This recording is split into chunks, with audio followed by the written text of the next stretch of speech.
Well, my story is the story of substance abuse and addiction.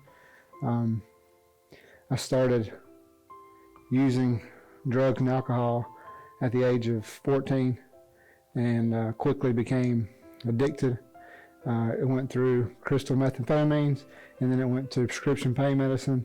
And so from the age of 14 to the age of 22, I was addicted to substances. I went through multiple rehabs, and I went through multiple stints in jail as a result of my substance abuse. This was all through my high school career and even going into college. I would enroll in college and wouldn't go to class, wouldn't withdraw, so I would flunk out of class, and it was just a rough time in my life. So the darkest moment in my story, if looking at my story, many would say the darkest moment would be when I had my overdose. I was at the age of 22, I had an overdose and spent 6 days in intensive care.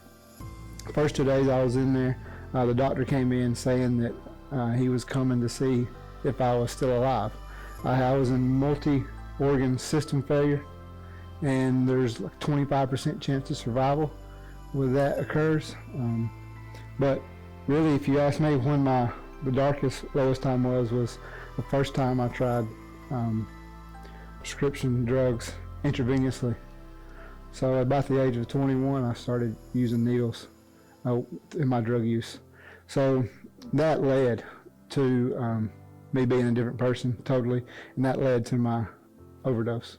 The way God intervened in my situation was He caused that overdose. I grew up in church, in a little Baptist church in Aroney, Alabama. So I was saved at a young age, and I was always in church. I knew about God and knew what He could do.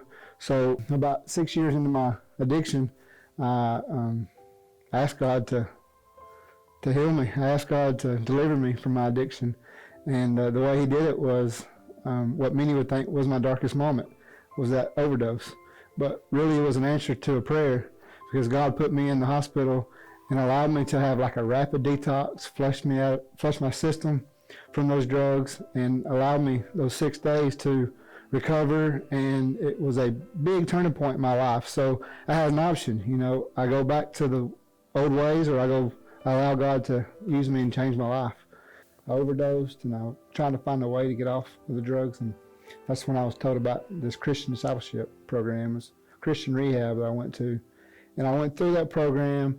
It was the closest I've ever been to God. I had 6 months set apart where I could spend time praying, spend time seeking healing, what I needed. And once I came out of there, the drugs are so strong that I had a relapse. So in 2007, I relapsed, and my clean date, is what they call it, is actually my birthday, January 6, 2008. So this January will be 12 years I have clean and sober. It's crazy how Satan uses drugs to hurt us. He uses sin to hurt us, but he was trying to destroy me through drugs and alcohol. So where some addicts or alcoholics will go to NA or AA, I go to church, and that's where I get what I need in my recovery. Being a new creature, I want to praise the Lord and worship the Lord and give back. So I like serving in the church. I like praising the Lord on Sunday mornings, and I like to bring my family up in the church. What I learned about God that I didn't know before is that He has a plan for our life, and nothing can thwart that plan. That's what He says in Job. He can do all things, and it's amazing to see God has a plan for my life. He has a plan for everyone's life, but what Satan meant for harm, what meant for evil in my life, God turned it and used it for good.